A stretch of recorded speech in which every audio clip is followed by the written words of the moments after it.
Ok. Faride, Presente.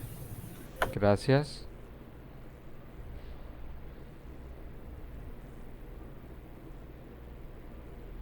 Marbelis,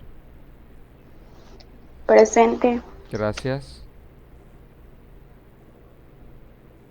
Wilber,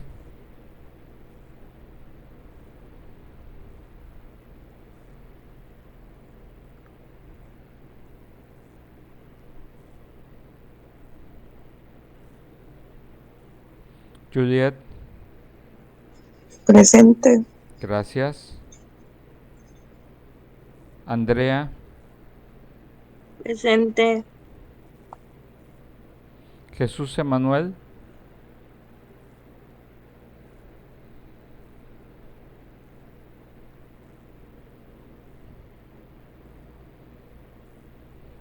Richard,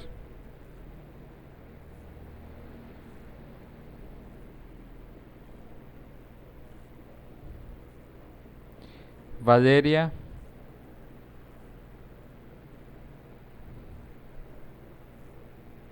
Presente, maestro. muchas gracias. Israel, Presente. gracias.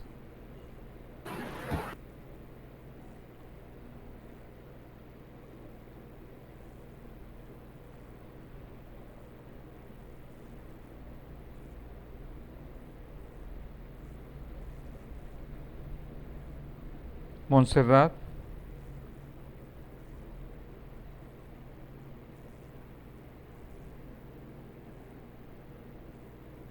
y Anabeli. Presente. Muy bien. Oigan, veo que algunos de sus compañeros no han entrado. Eh, no sé si están teniendo algún problema o algo por el cual no se puedan estar conectando. ¿No saben ustedes?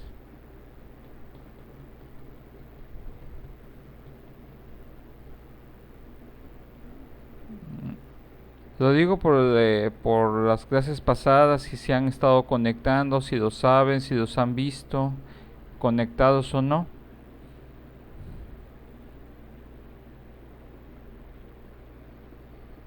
¿Si los han visto? ¿Alguien ha visto a sus demás compañeros conectados?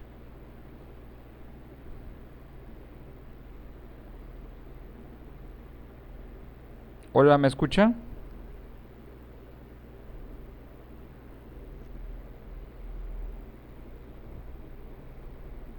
Bueno, ¿me escuchan? No, maestro, no lo sé. A ver, Valeria, ibas a hablar, ¿qué pasó?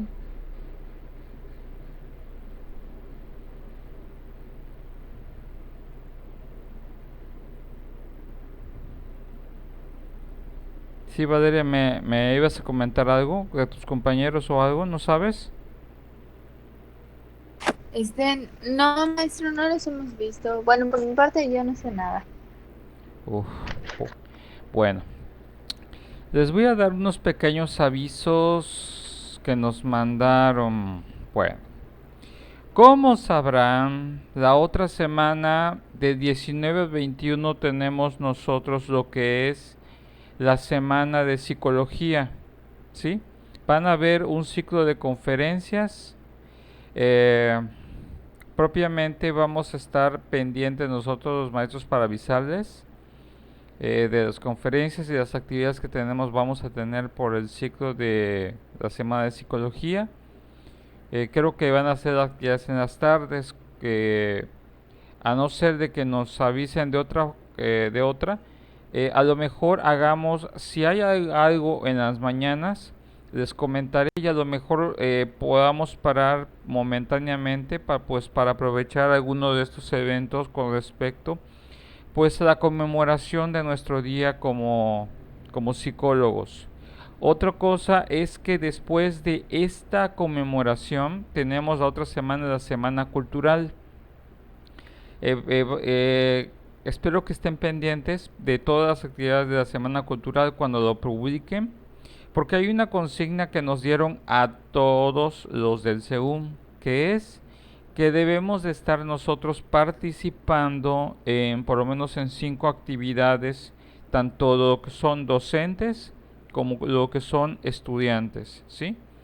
Así que es muy posible que en una de esas actividades pues yo los cite pues para verlos en persona porque ya no me acuerdo de sus caras y por lo menos para recordar y ver qué tanto hemos cambiado con el tiempo. Bueno, ustedes me ven, pero yo ya no me acuerdo de ustedes porque nunca ponen su cámara, así que quién sabe cómo son ustedes ahora. Así que de esa forma en que vamos a ver cómo ver si podamos nosotros coincidir, por lo menos para la Semana Cultural. Y esa es una invitación y uso un favor especial que nos han pedido por parte de lo que es la dirección de SEUM para que nosotros estemos participando. Les informaré y ustedes me dirán, por ejemplo, cuáles serían las actividades que estén interesados en participar como grupo y ya propiamente pues como parte de solidaridad pues estaría también yo participando. ¿Sí? ¿Ibas a comentar algo, Valeria? Maestro, ¿es presencial?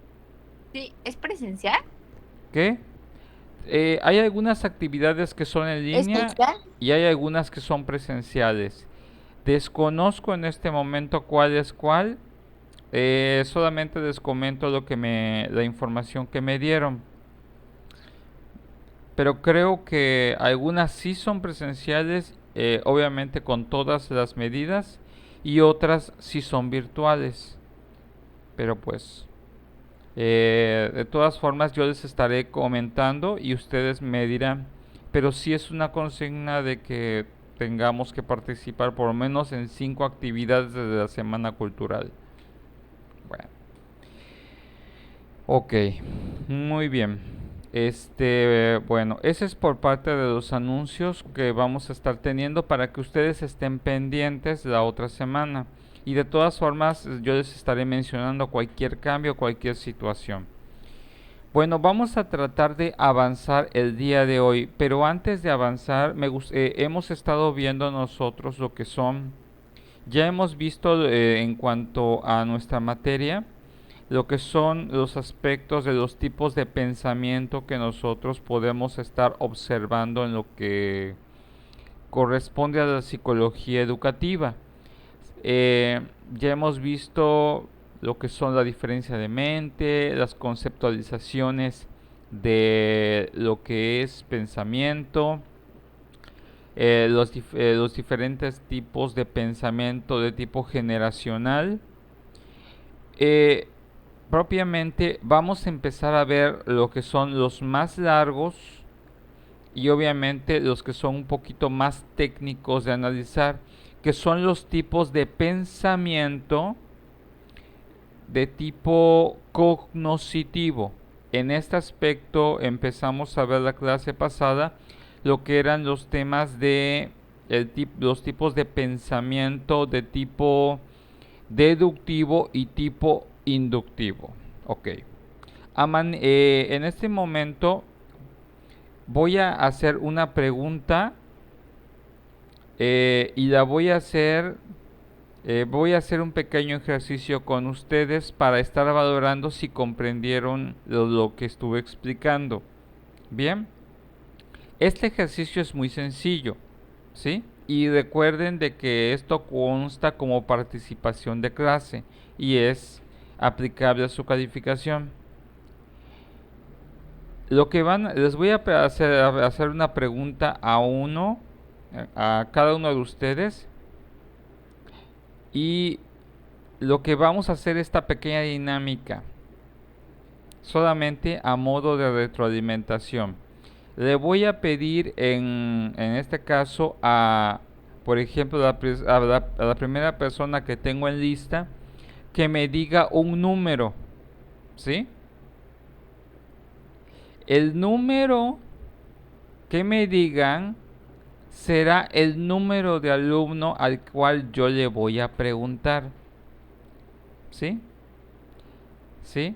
Después buscaré a otra persona de abajo, que es la última de la lista, y le preguntaré otro que me dé otro número para que otro compañero participe. ¿Sí entendieron cuál es la dinámica? Por ejemplo, en este caso, vamos a empezar con Faride. Faride, dime un número entre, entre 5 y 20. Un número entre 5 y 20. Faride, te escucho. 7. Muy bien. Número 7. Ok. En el número 7. Bien, tengo a Andrea. Andrea, ¿me escuchas? Sí. Ok. Andrea, para hacer esta pequeña retroalimentación me gustaría que me hagas un ejemplo de un tipo de pensamiento inductivo. ¿Sí? Un ejemplo de pensamiento inductivo. Mm, Sería como cuando ah, la comida está echada a perder. O sea, te intoxicas por Ujú. algo que comes ¿Sí? y ya o sea, ves la comida y te da miedo que te vuelvas a intoxicar. Muy bien, excelente. Así es. Es un muy buen ejemplo de pensamiento inductivo. ¿Sí? De alguna otra forma, recordemos, y voy a recapitular el ejemplo de Andrea, ella habla de una experiencia en la cual pasó por una experiencia desagradable y automáticamente lo que hizo es que ya quedó con esa impresión de que si vuelve a comer, por ejemplo, y le hizo mal un alimento y ve, por ejemplo, otra fecha de caducidad, por ejemplo, va a pensar, ah, no, pues del seguro este producto también puede estar echado a perder, ¿sí? De alguna otra forma recordemos que en un pensamiento inductivo partimos de una experiencia personal y lo generalizamos a otro tipo de experiencias dentro de un mismo tipo de ámbito o rango. Eso significa de que es cuando nosotros podemos estar generalizando por algo que nos pasó y si vemos algo en la realidad que se parece a lo que vivimos, automáticamente pensamos automáticamente si es bueno o es malo de acuerdo a nuestra experiencia. Muy bien. Bien. Anabeli, dime un número entre 5 y 20. 15. 15. Muy bien. La persona número 15 es... Ajá, Montserrat.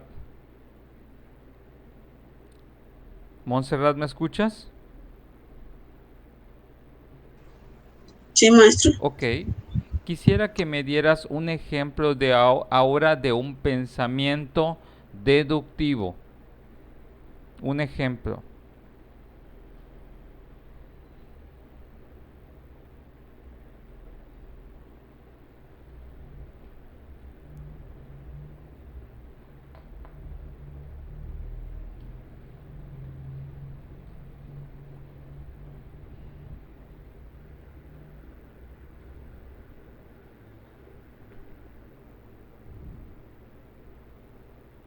Bien. Voy. Ujú. No sería como, o sea, que tiene que ver igual con con el tipo de premisas.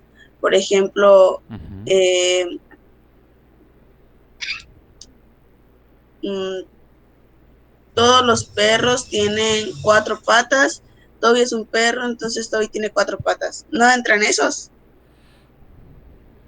Ok. Bien. Recordemos el aspecto de que sí se trabaja la situación de las premisas.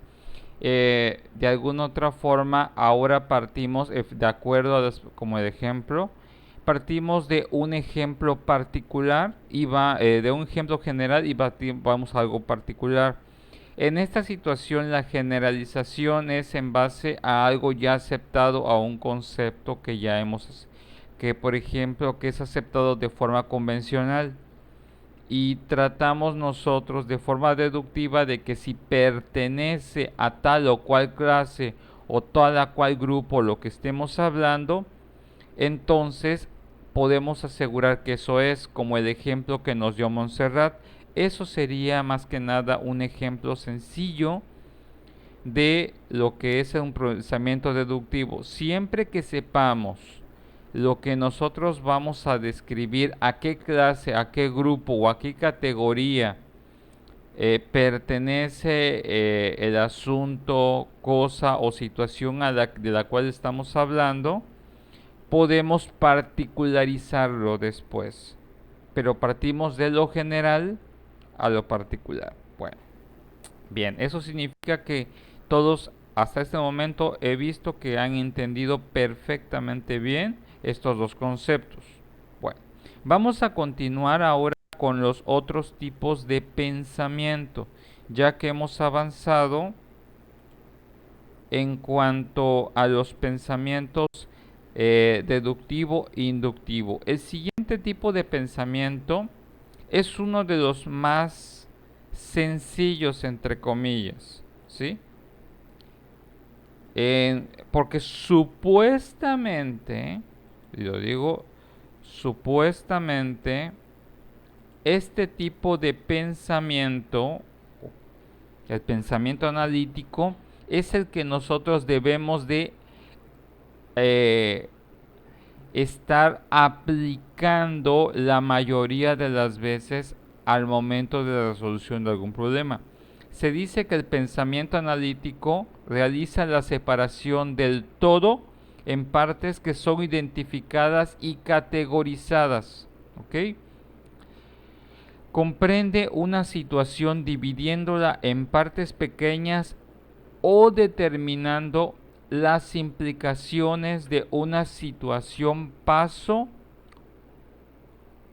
a paso, estableciendo causalidades. En este tipo de pensamiento se incluye la organización de las partes de un problema o situación en una forma sistemática, haciéndolo comparaciones de las diferentes características o aspectos, estableciendo prioridades sobre una base racional, identificando secuencias de tiempo, relaciones causales o condiciones o condicionales. ¿Qué significa? ¿Cómo? Muchas veces me dirán, bueno, maestro, esto no suena como el pensamiento deductivo. Les voy a hacer una cuestión que es diferente.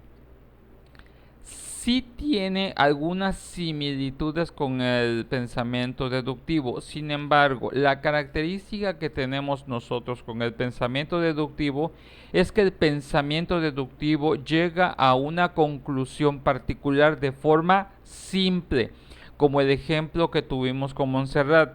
Sin embargo, en un pensamiento analítico conlleva a poder identificar, en este caso, por ejemplo, tener la información cognoscitiva de lo que tratamos de analizar. Tenemos que tener un conocimiento base acerca de lo que vamos a hablar, de lo que vamos a describir, del problema que vamos a resolver. Tenemos que conocer por completo cuál es el problema, tener, como decimos, toda la información completa antes de llevar el proceso sistemático de análisis. En este aspecto, a diferencia del pensamiento deductivo, que podemos llegar a conclusiones sencillas, en un pensamiento analítico tenemos que llegar a conclusiones reales en base a el proceso. La diferencia acá es que si yo sigo un proceso sistemático de análisis, eso significa que si yo sigo paso por paso para llegar a la verdad o poder analizar algo, podré obtener un pensamiento válido. Lo interesante acá es que para que yo establezca que este pensamiento que yo tengo es válido, en este aspecto es como lo dice. Tenemos que estar haciendo comparaciones, tenemos que ver todas las características, tenemos que identificar cuáles son los aspectos de lo que hablamos, ¿sí? Y tenemos que fundamentar que tiene una secuencia de tiempo, tiene relaciones causales y tiene una base racional y lógica lo que vamos a llegar a concluir. ¿Qué significa esto?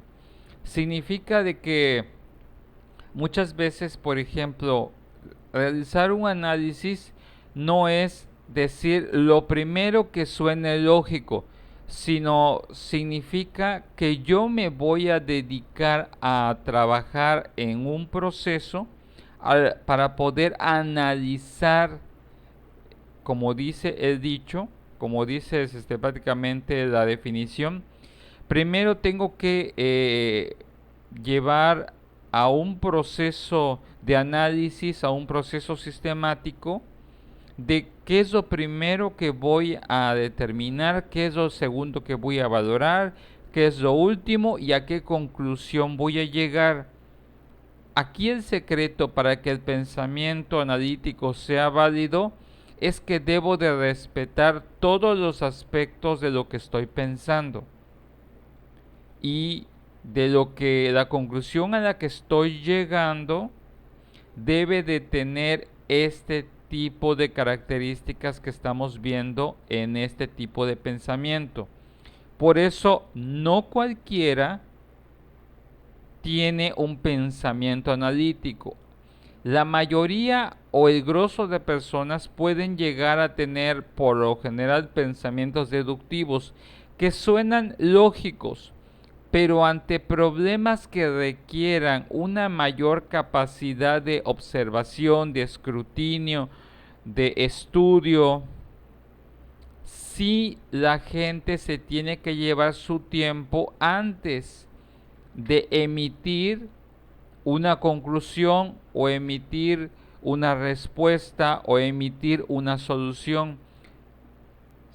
Por eso muchas veces, por ejemplo, cuando hacemos uso de un pensamiento analítico o ejercemos un pensamiento analítico, nos damos cuenta de que si nos llevamos tiempo analizando las cosas antes de determinar por qué decimos lo que decimos y si tiene sustento lo que decimos.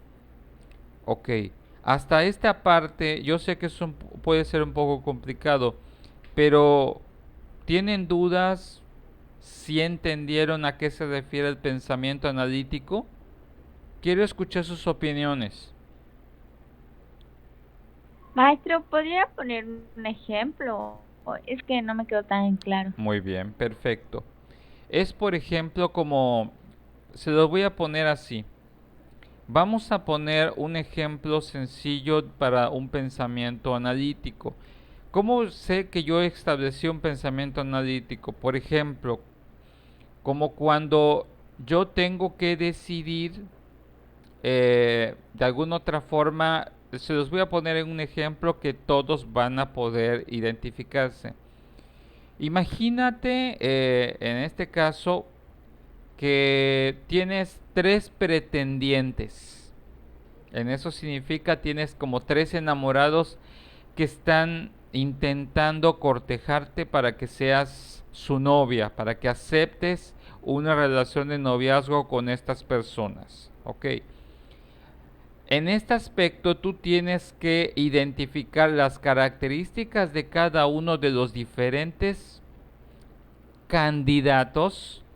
Tienes que valorar si hay si cumplen con tus expectativas de lo que es una pareja para ti, quién es la persona que más o menos cumple un porcentaje más alto de la persona que a lo mejor te agradaría tener dentro de tu esquema de pareja, y de allí estableces, por ejemplo, quién es el más deseable al menos deseable, ¿sí?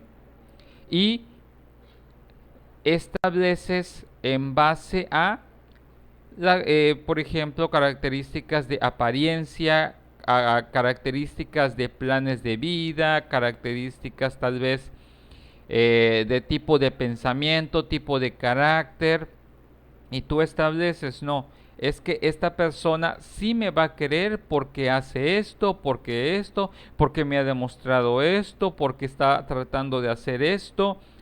Entonces el mejor candidato es el pretendiente número 2.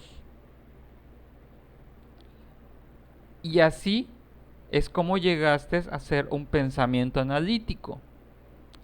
Porque tuviste que valorar todos los aspectos y tuviste que determinar de acuerdo a tu patrón deseable quién es la persona más adecuada para tu esquema de vida. ¿Quedó claro o todavía tienes dudas? No, maestro, ya me quedó claro. Y eso lo hacemos todo el tiempo. Pero si hiciéramos todo, hiciéramos las cosas de esa forma, evitaríamos caer en errores de los cuales después nos lamentamos, ya sea a nivel personal, profesional y a nivel sentimental. Pero bueno, eso es dependiendo de cada persona, porque no todos ejercen el pensamiento analítico. Ok, bueno. Otro tipo de pensamiento sencillo es el pensamiento de síntesis. En la definición dice que es la reunión de todo por una conjunción de sus partes. En este aspecto, un pensamiento de síntesis es, por ejemplo, como cuando te dicen varias cosas, ¿sí? Es como cuando de repente tus amigos te están contando varias versiones de algo que vieron, y de alguna otra forma lo que vas a hacer para determinar si estás haciendo un pensamiento de síntesis es que vas a recoger cuáles son las características comunes de todas las percepciones, por ejemplo, que tuvieron, y de ahí establecen, no, entonces lo que pasó tal día en la fiesta fue que sucedió esto, ¿sí? Tal vez tú no fuiste a la fiesta o tú tal vez no fuiste a la reunión, y entonces tu pensamiento de síntesis hace como la elaboración de las diferentes versiones de lo que las diferentes personas contaron. A lo mejor dices tú, es que esta persona me contó esto por esto y esta persona por esto. Entonces mis amigos me contaron esto por esta razón. Así realizaste un pensamiento de análisis, de síntesis, al como tratar de armar una idea en base a diferentes partes o diferentes, por ejemplo, versiones que tuviste de lo que te contaron. Y de ahí estableces un pensamiento de síntesis, es como una conclusión. Bueno, me contaron todos mis amigos me contaron porque querían que yo me enojara con tal persona, por así decirlo. Ok. Se los explico de esa forma para ver si se da a entender. Muchas veces llegamos a pensamientos de síntesis cuando tenemos de esa forma la estructura de las diversas formas de información y las tratamos de dar como un sentido, como una síntesis, como buscar la esencia de qué es lo que me están tratando de dar a entender, ¿sí? Como tratar de llegar a una conclusión, como cuando de repente estás también, cuando alguien te trata de mentir y tú empiezas como a armar armar las situaciones y dices tú, no, me contó esto, me está tratando de engañar porque no tiene sustento lo que me está diciendo. Entonces de todo esto quiere que no le pregunte sobre tal persona. Ese es otro tipo de pensamiento de síntesis. Siempre es llegar a una conclusión sólida, pero basado en el cual tratamos de buscar cuál es la esencia de todo lo que nos dicen o toda la información que tenemos, llegar a una sola conclusión. No sé si me di a entender con este tipo de pensamiento de síntesis. ¿Sí quedó claro? Sí, maestro. Perfecto.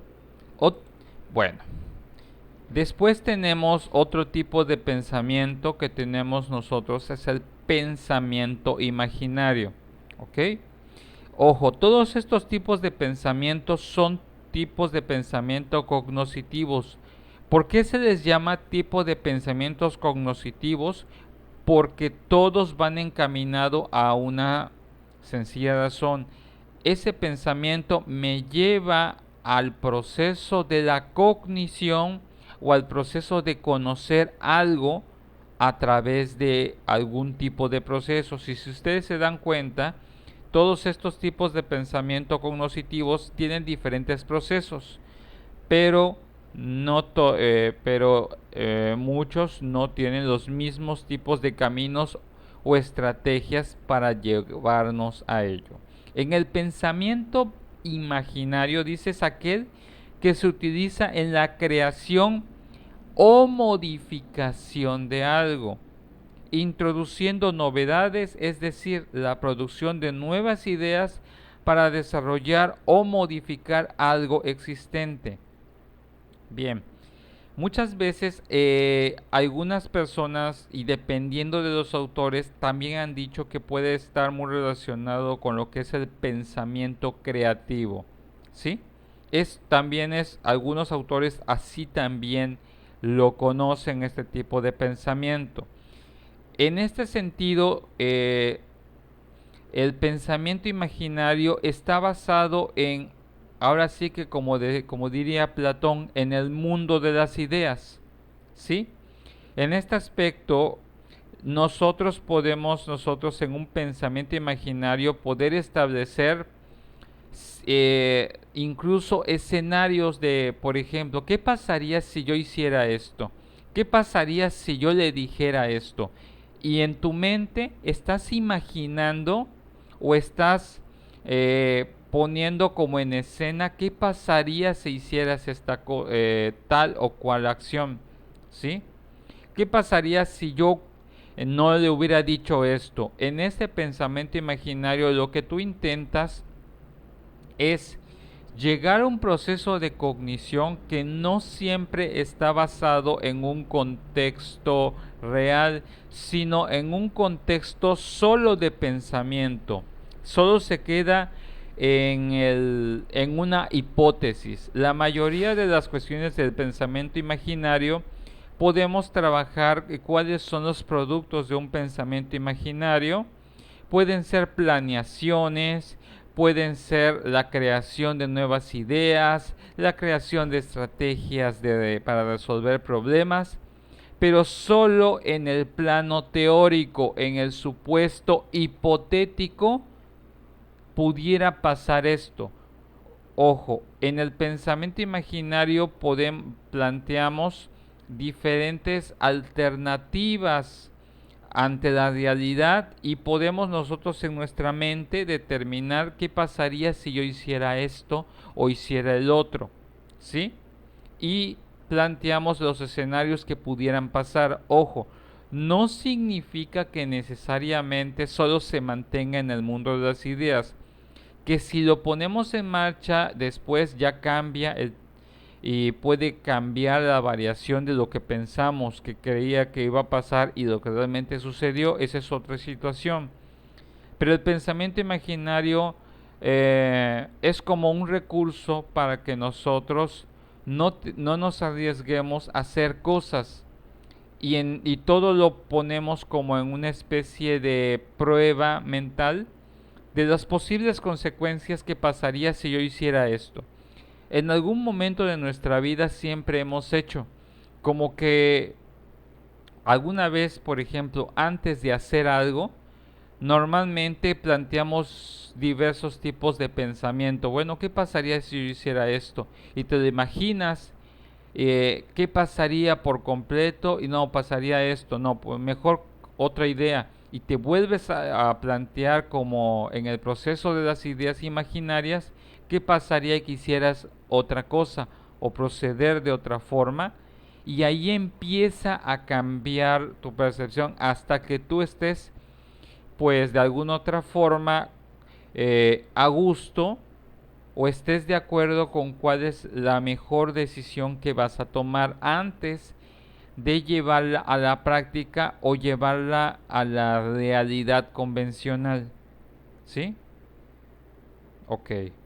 No, espero que no tengan problemas. Si tienen dudas, me pueden interrumpir. Recuerden, muchachos, que estos conceptos son importantes que les queden claro y si tienen dudas me los pueden preguntar cuantas veces necesiten.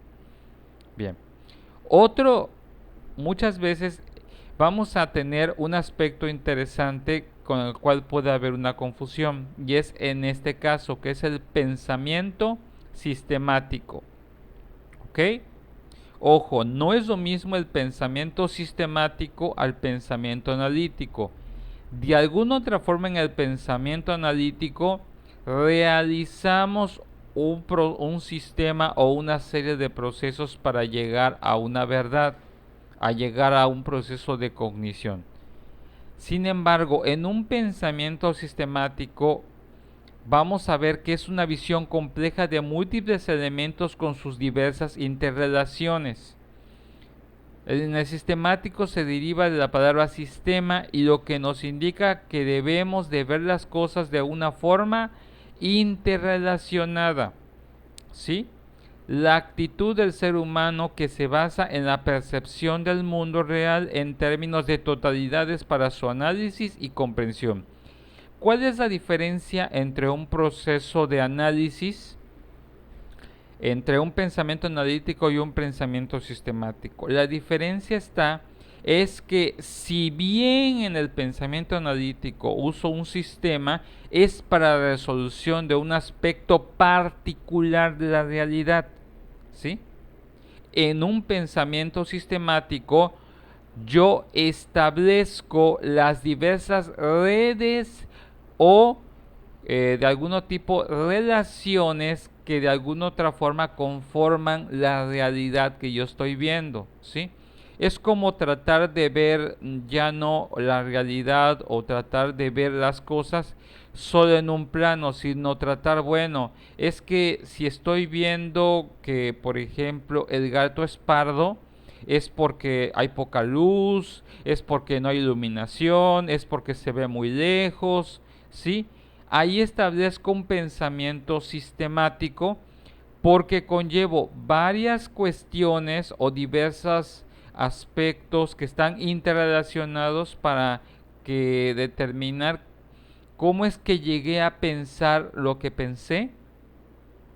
Está establecido porque yo pude considerar todas las variables que conllevan a ese aspecto de la realidad y no simplemente consideré uno, sino que de alguna otra forma es como el pensamiento sistemático es el que nos ayuda a poder establecer que si lo que yo estoy viendo y lo que estoy pensando hay una correlación.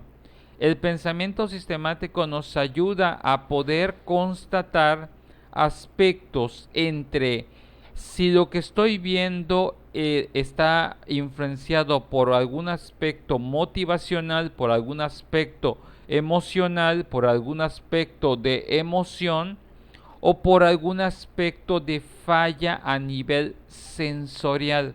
Es como cuando nosotros tenemos, padecemos de algún tipo de celo.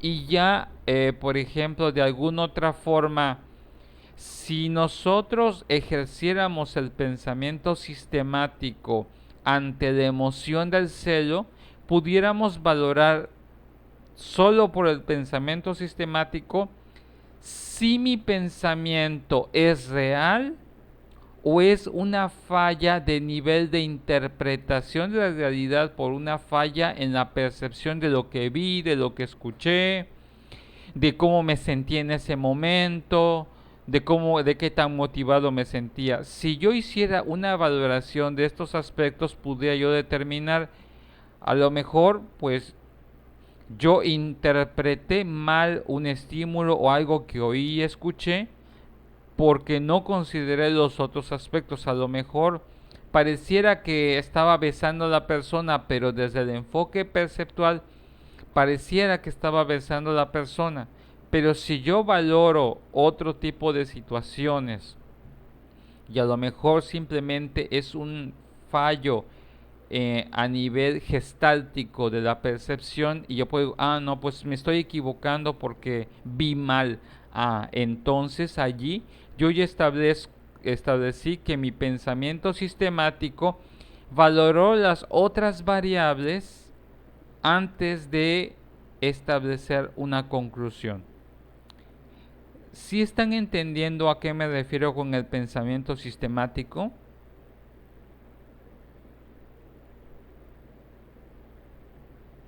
Más o menos, maestro. Ok. Es como parecido al analítico, ¿no? Es Más bien parecido, pero de alguna otra forma sí es parecido, pero el pensamiento analítico es el pensamiento que nos sirve para resolver situaciones de la realidad. Un pensamiento sistemático nos ayuda a comprobar la realidad. Es diferente. Es, por ejemplo, normalmente el pensamiento analítico lo usamos para resolver una situación particular de nuestra vida. Y un pensamiento sistemático nos ayuda a comprobar que si lo que estoy pensando tiene una correlación real o imaginaria o de una mala percepción de lo que vi. ¿Sí? El pensamiento sistemático me ayuda a valorar todas las variables antes de establecer una conclusión. ¿Sí? No considera, por ejemplo, solamente es que me pareció que se estaba mensajeando con tal persona, es que me pareció que estaba muy cerca como a punto de besarse, es que me pareció, no, en el pensamiento sistemático valora todo, valora el aspecto de todos los aspectos de bueno, es que a lo mejor falló mi visión, falló mi percepción, falló cómo me sentí en ese momento con respecto a la persona, falló cómo me sentía conmigo mismo. Si hago una valoración real, yo puedo comprobar que si lo que pienso o lo que llegué a algún momento a tener la impresión de esa realidad fue real o no. Para poder determinar que un pensamiento es real,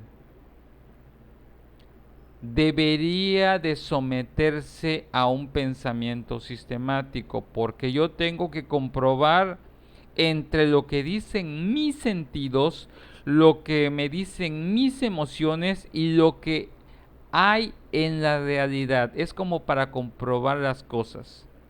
No sé si quedó más claro o quedaron más enredados. no, maestro. Bueno, a mí sí me quedó ya más claro la diferencia. Ok, bien. Bueno, espero que a la mayoría, porque solo... Bien. Bueno. En cuanto al pensamiento sistemático, eh, normalmente tiene algunas características que debemos de identificar. El pensamiento sistemático dice que establece aspectos de pensar de forma multidimensional, que es ya sea un pensamiento circular, horizontal, vertical, lateral. Este tipo de multidimensional es en establecer, por ejemplo, cuando decimos que establecemos el pensamiento sistemático establece el análisis de la realidad de forma circular, establece que todo lo que empieza tiene que llegar a una conclusión, a un término, y que ese término explica el inicio del otro. ¿Qué significa? Un pensamiento circular fundamenta la causa y la causa fundamenta el efecto y el efecto fundamenta la causa. Esa es una característica del pensamiento circular. Todo vuelve al mismo lugar, ¿sí?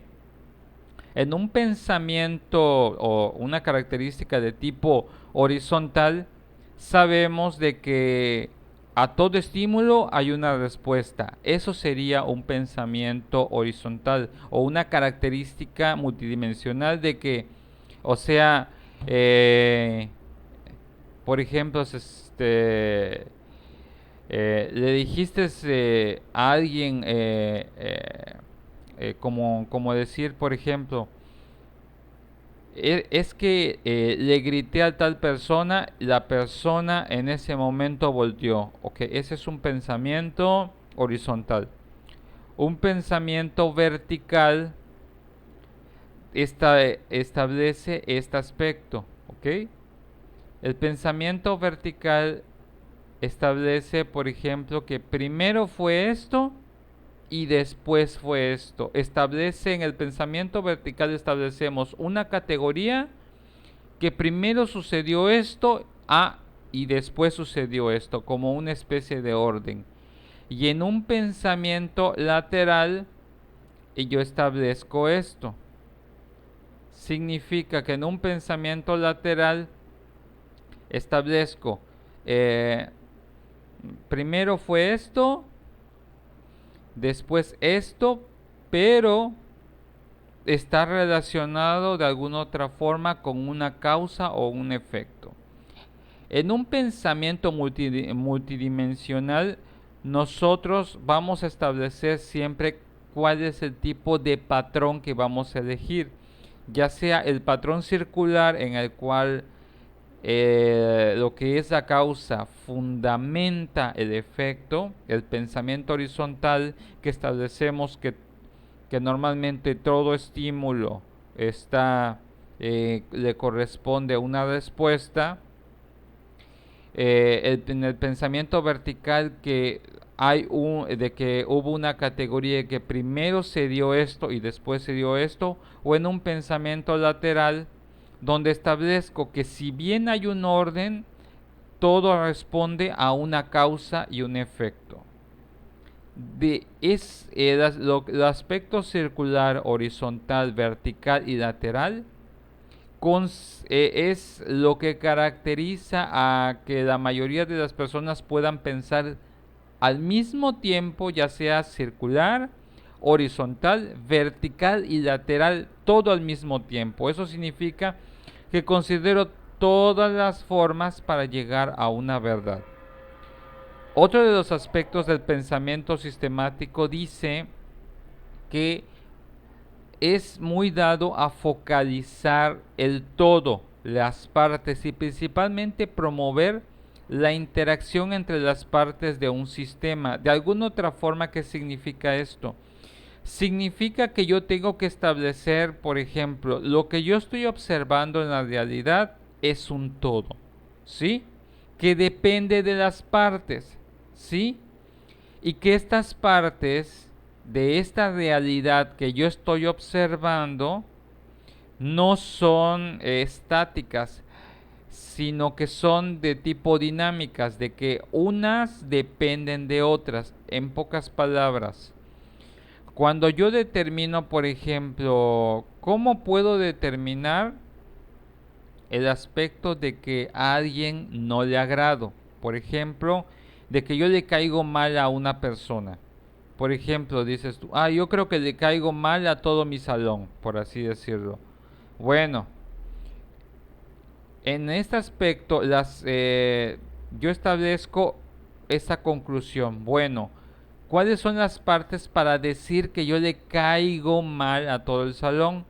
Pues son todas las características, las actitudes, los gestos, el distanciamiento social, etcétera, etcétera, etcétera. Lo que yo considere que son partes del todo o de ese aspecto de la realidad que estoy observando, ¿sí? Y que de alguna otra forma esas partes no están inactivas o- y que de alguna otra forma no están estáticas, sino que son dinámicas, de que de alguna otra forma, es que veo que la gente no me habla, veo que la gente me hace gestos, o sea, tiene que haber una participación activa de esas partes en ese sistema para decir, no, entonces por eso le caigo mal a las personas. Porque hay la interacción de esas diversas partes de lo que yo creo que establece el todo de que yo le caiga mal a alguien, por así decirlo. No me baso en un solo aspecto, sino en todos los aspectos o todas las diversas partes para poder asegurar tal o cual pensamiento. Otra de las características del pensamiento sistemático es que nos hace ser consciente de que el todo nunca puede ser evaluado por el simple análisis de sus partes. Se analiza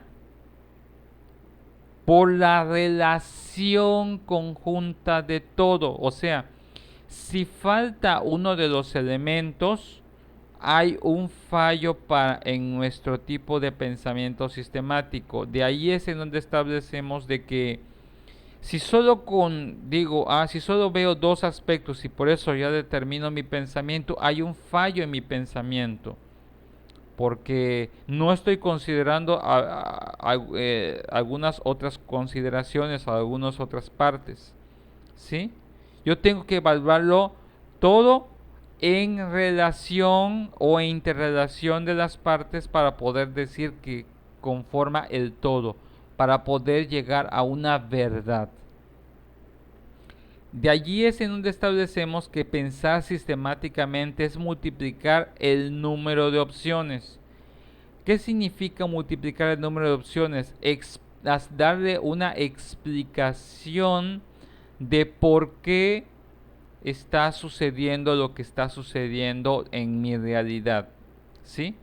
De alguna otra forma es como encontrar de entre todas no solo una conclusión, sino ver de todas las conclusiones a las que llego cuál es la más acertada.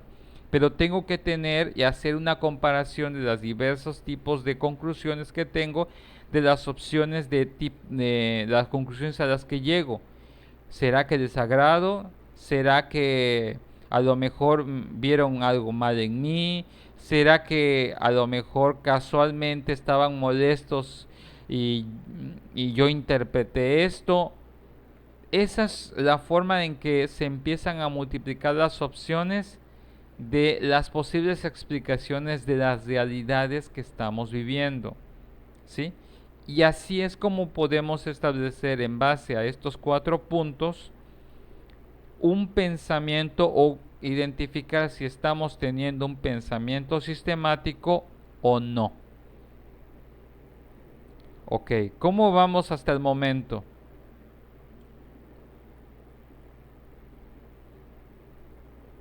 ¿Vamos bien? ¿Vamos mal? ¿Vamos más o menos? ¿Cómo vamos? Maestro, casi no me quedó muy claro, el primer punto.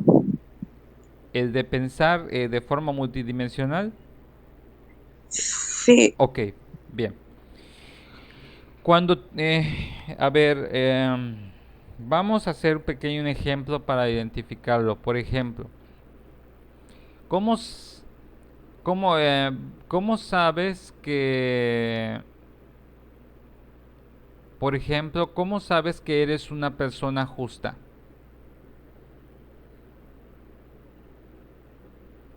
o que haces las cosas con justicia? ¿Cómo lo sabes? Porque las cosas se hacen por igual. Ok, ¿qué más?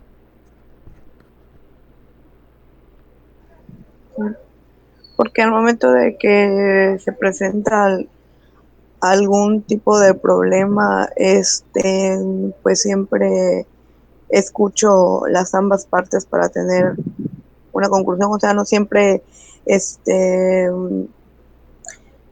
no siempre dirigirme a una sola, o sea, no solamente guiarme por la primera parte que me contaron. Ujú, Entonces, ser justa es como de que voy a escuchar ambas versiones ujú. para sacar mis conclusiones y saber quién es el que tiene la razón. Muy bien. Lo que acabas de hacer, primero empezaste con un pensamiento circular, después pasaste a un pensamiento horizontal, después pasaste a un pensamiento vertical y después por último el lateral. El pensamiento lateral, que es a veces es la modalidad lateral, es la que a veces es un poquito complicado para algunos entenderlo. La modalidad lateral del pensamiento sistemático es que, ok, ya llegué a la conclusión de que soy una persona justa por mis características, por cómo actúo, por cómo llevo mi proceso, porque en el momento en el que tú empiezas a comparar, primero tengo que ver esto, tengo que ver el otro, después me comparo con mi forma de comportarme. En el pensamiento lateral simplemente compruebas entre el concepto de justicia y el concepto de actuar justamente con respecto a tu persona. Así puedes determinar que eres una persona justa porque ya llegaste a una conclusión. El pensamiento lateral lo que hace, o la modalidad lateral, es ver si hay una correspondencia lógica entre lo que dice ser la palabra justicia y lo que hago. En un pensamiento sistemático así lo analizamos. Primero determinamos, por ejemplo, si veo algo que es injusto, automáticamente me voy a oponer o voy a poner acción. En un pensamiento horizontal es yo voy a valorar, por ejemplo, esto es injusto porque va en contra de esto, ¿ok? En un pensamiento vertical establezco, ok, para establecer que es algo justo, primero tengo que comparar los diversos aspectos de las partes, como que categorizo, y ya después establezco mi pensamiento lateral, bueno, la palabra justicia dice que es aquel que practica lo correcto, y yo en mi conducta practico lo correcto. Ahí estableciste un pensamiento lateral, porque es como comprobar el concepto con el contexto y con lo que tú haces.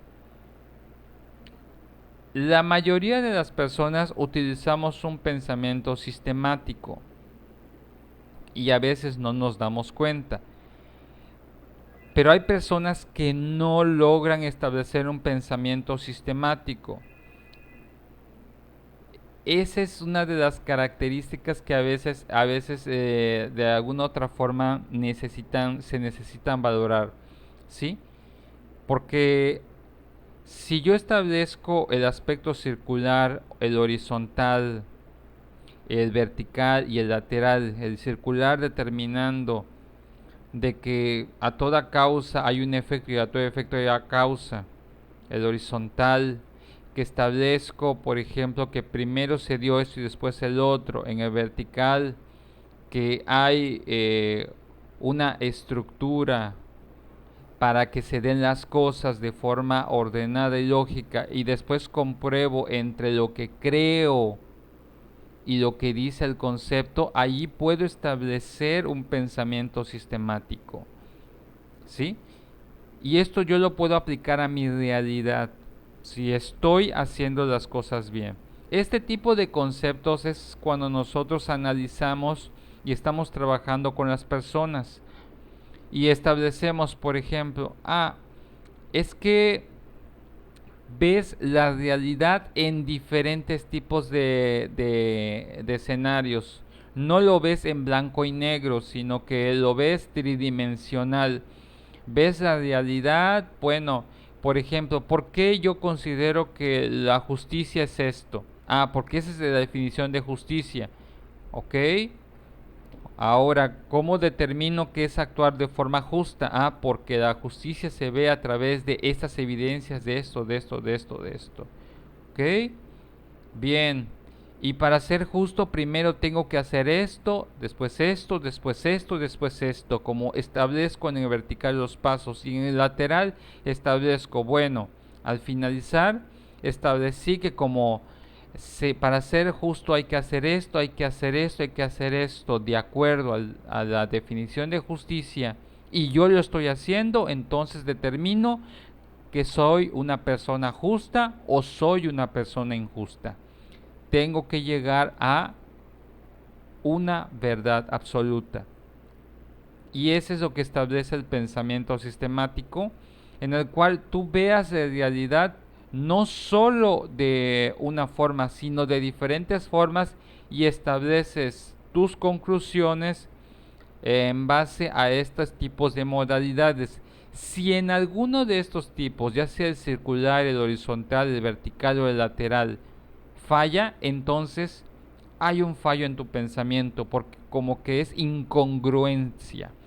La famosa incongruencia, que las personas son incongruentes, es porque falla en este tipo de pensamiento sistemático.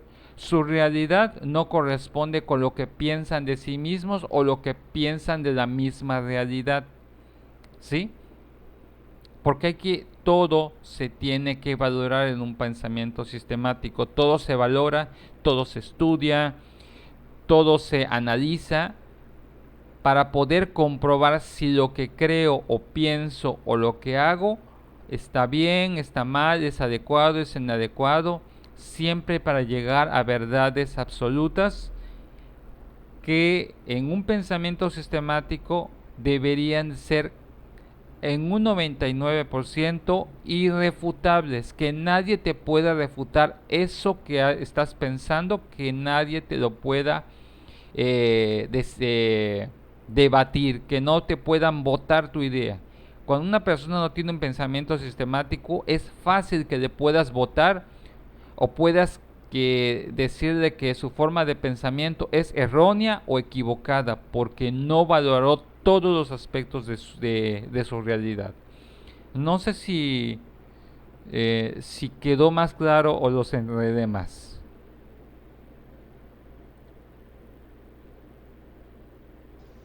Ya, maestro, un poco más claro. Sí, obviamente esto es más sencillo cuando no te dejas llevar por la primera impresión y empiezas a estudiarlo todo antes de llegar a cualquier conclusión.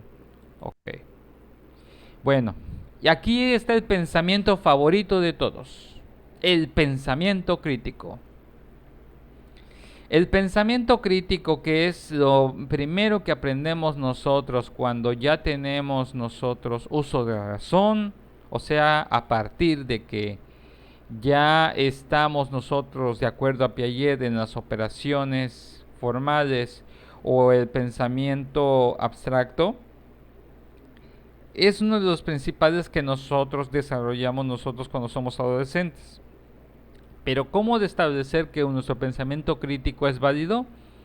Debe de examinar la estructura de los razonamientos sobre cuestiones de la vida diaria, ¿sí? Y tiene una doble vertiente que es analítica y evaluativa. Ok.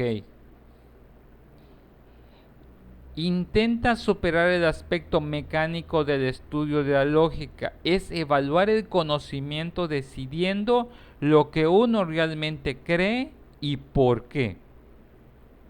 Se esfuerza por tener consistencia en los conocimientos que acepta y entre el conocimiento y la acción.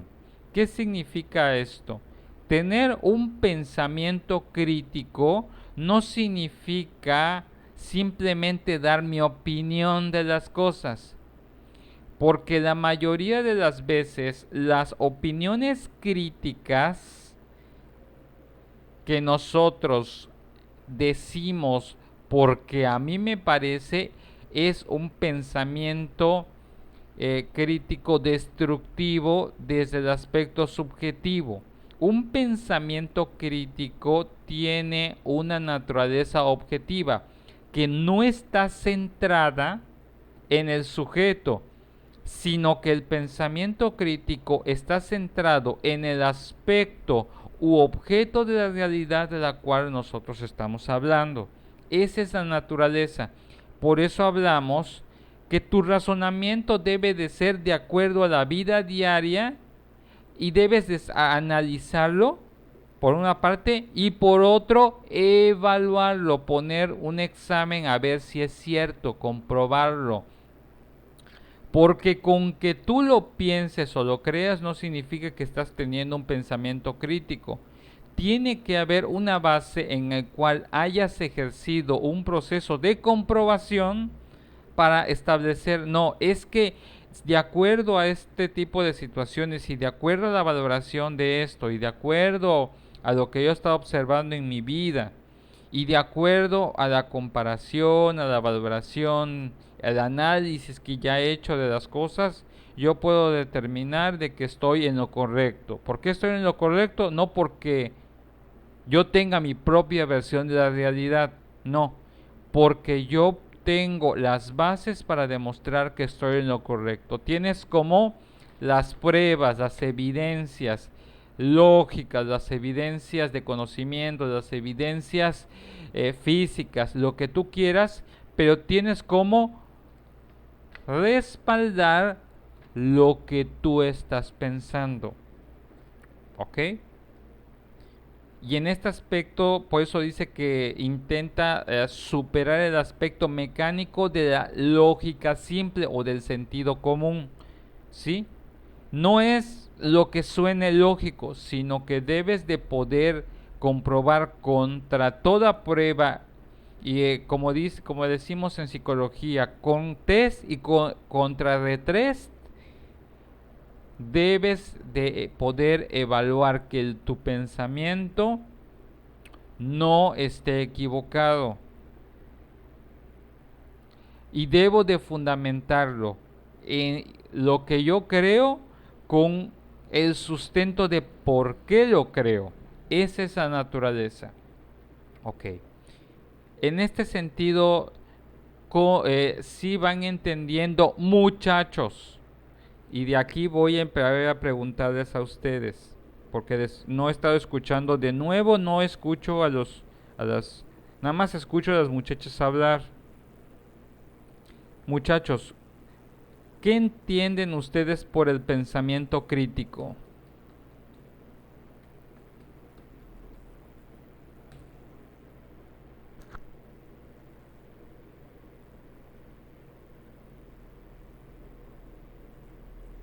Israel.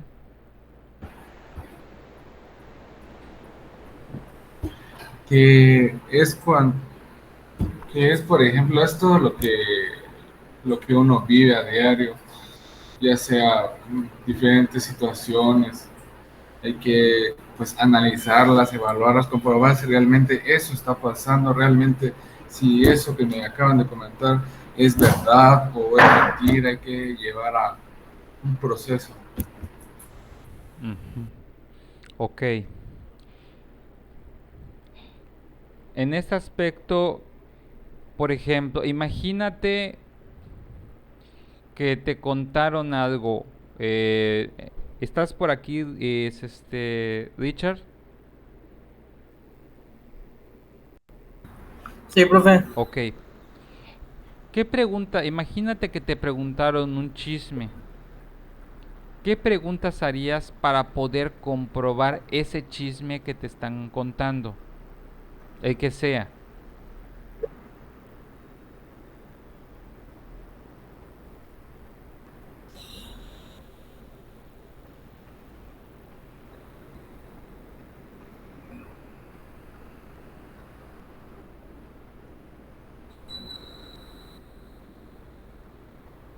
Porque a veces nosotros nos cuentan muchas cosas, pero hay preguntas. ¿O qué con qué iniciarías tú preguntando? Imagínate que te contaron un chisme. Imagínate que tuvieras una novia, imaginemos. Y te contaron un chisme de que supuestamente la vieron con otra persona. ¿Tú cómo elaborarías tu pensamiento crítico? ¿Y qué preguntarías para comprobar entre lo que crees y la realidad?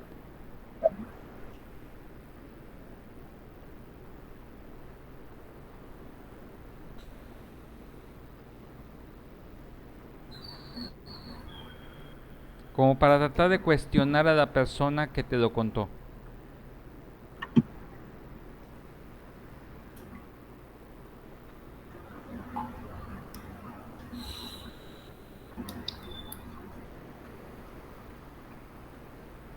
Ujú.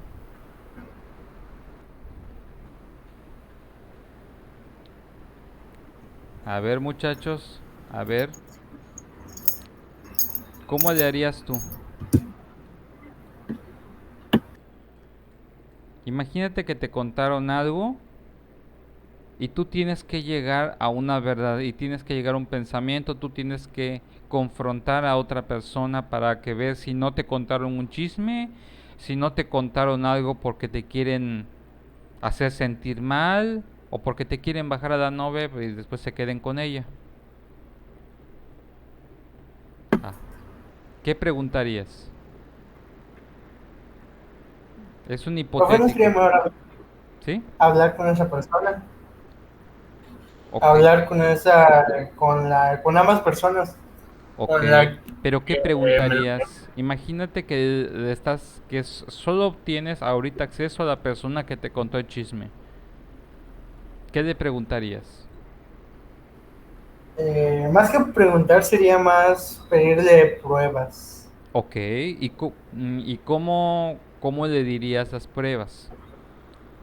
Que es que creo que igual depende de varios factores. Ujú. Depende de la confianza también que tengas con aquella persona con la que te contaron. Pero Ok, yo muy bien. Entonces ahí con la... estás valorando algo diferente. Muy bien, está bien. ¿Qué más? Ajá. ¿Qué más harías?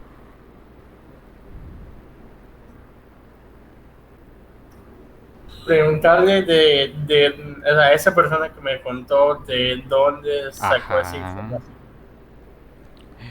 ¿Dónde, cuándo, qué estaba pasando, qué viste, de dónde esto, del otro? Esas son sencillas preguntas. ¿Cuándo, dónde, cuándo, cómo, qué, cómo, a qué hora, en qué momento? Y como dices tú, ya lo puedes comprobar después con la otra persona y le preguntas, bueno, oye, ¿qué estabas haciendo a tal hora? Oye, ¿qué ha sido el otro? Oye, me dijeron que te vieron esto, el otro, ¿qué estabas haciendo? Y haces, como dices tú, una comparación entre dos tipos de diálogo, entre dos tipos de respuestas y ver quién está diciendo la verdad en base a una estructura lógica, razonable en base a la realidad. Como que te dijera, ah, no, pues es que fui al cine, pero si te vieron a las... pero si te vieron a las 9 de la mañana, ¿cómo que fuiste al cine? Ah, y empiezas a ver como que no empieza a... ¿Sí me explico? De ahí es cuando empezamos a establecer nuestro pensamiento crítico. Cuando decimos, no, pues esa hora no está el cine abierto, sino hasta las 11 de la mañana. Ah, es que me confundí. ¿Y qué viste? Y a lo mejor te dice una película, ah, pero esa película ya la quitaron. ¡Pum! Y así empiezas a establecer la comparación de una realidad. El pensamiento crítico establece esta característica de que yo tengo que establecer este proceso de análisis, tengo que llenarme de información, valorar qué información me sirve y qué información puede estar mal fundamentada, y de allí yo establezco, por ejemplo, qué es lo que decido aceptar qué información yo considero que es válida y en base a esa información, cómo es que yo voy a establecer mi criterio de cómo actuar y cómo comportarme o cómo resolver la situación. ¿Por qué hago, y es bastante importante esta situación del pensamiento crítico? Porque un psicólogo debe de ser capaz de poder establecer un adecuado estructura de pensamiento crítico al momento de realizar un diagnóstico de cualquier índole a cualquier tipo de paciente o cliente con el que trabajamos. ¿Sí? No es, es que me contó, es que eso es lo que me contaron. Eso es, bueno, según Piaget es lo que dicen. Sí, ajá, ok. Muchas veces yo he tenido algunos estudiantes que sí dicen, pero es que, pero Freud dice esto, pero Melanie Klein dice esto. Ajá. Bueno, eso es lo que dicen ellos, pero bueno. Pero ¿qué estás encontrando en tu paciente? ¿Qué estás encontrando con la persona con la que estás trabajando? No es, muchas veces ahí tenemos, yo tengo un problema con algunos estudiantes que no han elaborado un pensamiento crítico y parece que en lugar de tener psicólogos, tengo fanáticos de Freud, fanáticos de Watson, fanáticos de Skinner, fanáticos de Piaget, porque no elaboran un adecuado proceso de análisis. Ok, tengo varias escuelas de psicología. Lo que estoy viendo, cómo me va a ayudar a explicar la realidad de lo que yo estoy viendo con la persona que estoy viviendo. La persona me está diciendo la verdad, la persona me está tratando de dar una imagen favorable de sí misma, la persona me está tratando de engañar. ¿Cómo establezco estos aspectos de qué está haciendo la persona, por qué lo hace, cuándo lo hace? Y a veces veo algunos estudiantes que enseguida vuelven a revisar sus apuntes, pero la situación que yo les digo, si no han elaborado un adecuado pensamiento crítico, seguirán dependiendo de sus apuntes. Porque recuerden que todo, y yo lo que les digo a todos mis estudiantes, las escuelas de psicología sirven como fundamento teórico para explicar lo que estoy encontrando en base a la estructura de mi pensamiento crítico, como para buscar algo con que compararlo. Pero yo no voy a estar buscando conceptos de Piaget, conceptos de Skinner, de Vygotsky, de Freud en mi paciente si no lo hay y si no viene por ese motivo de evaluación. ¿Sí me explico por qué es importante este aspecto del pensamiento crítico? Para que no pierdan tiempo y no hagan perder el tiempo a su paciente o cliente, como le quieran llamar. Muchas veces a mí me han llegado aquí personas que tienen una crisis existencial, que en un proceso de terapia de terapia breve rápidamente lo saco y digo, bueno, no voy a eternizarme con alguien que de repente ya estructuro lo que es una intervención de terapia breve. Bueno, ya te di las herramientas, ya hice el diagnóstico, ya lo comparé, ya lo constaté, ya hice el proceso de actuación de intervención. Gira. Y a veces muchos de mis pacientes así les hago porque son situaciones a veces comunes que a lo mejor con un otro tipo de proceso y un adecuado diagnóstico dices tú, bueno, tiene esto.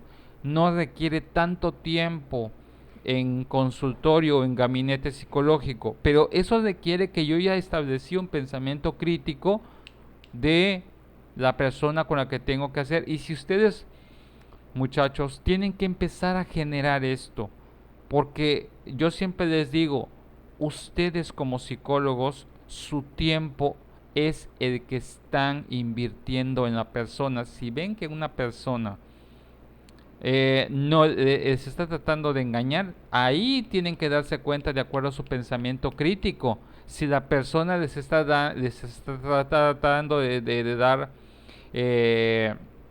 la vuelta, está tratando de engañarlos, porque incluso van a encontrar pacientes que no saben ser honestos y siempre tratan de dar una buena imagen y mentir. A veces tengo pacientes que vienen por un problema y resulta ser la raíz de su verdadero problema otro.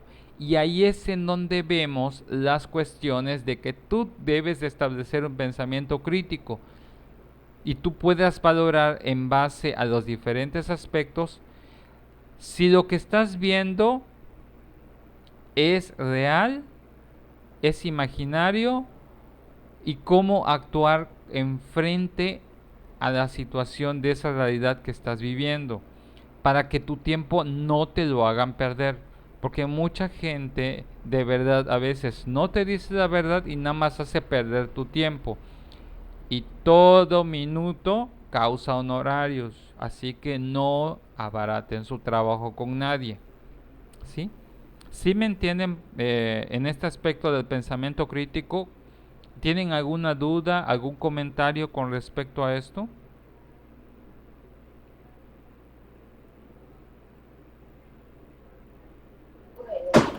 No, maestro. ¿Sí les quedó claro por qué?